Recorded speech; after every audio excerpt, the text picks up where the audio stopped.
Бірақ та сол сәтте Брэндон Аллен мен бұрын осы Келл Клиффтің алдында Белал Мұхаммадпен де жаттыққан болатын. Белал Мұхаммад та, Шавкат Рахмонов та менің жақын достарым.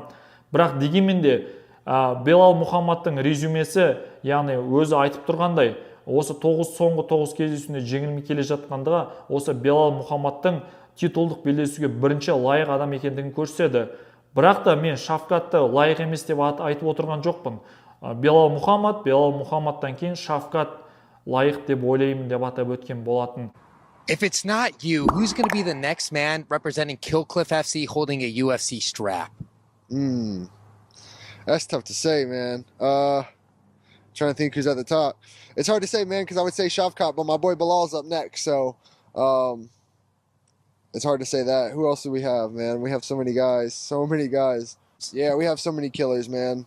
I think they're just the top.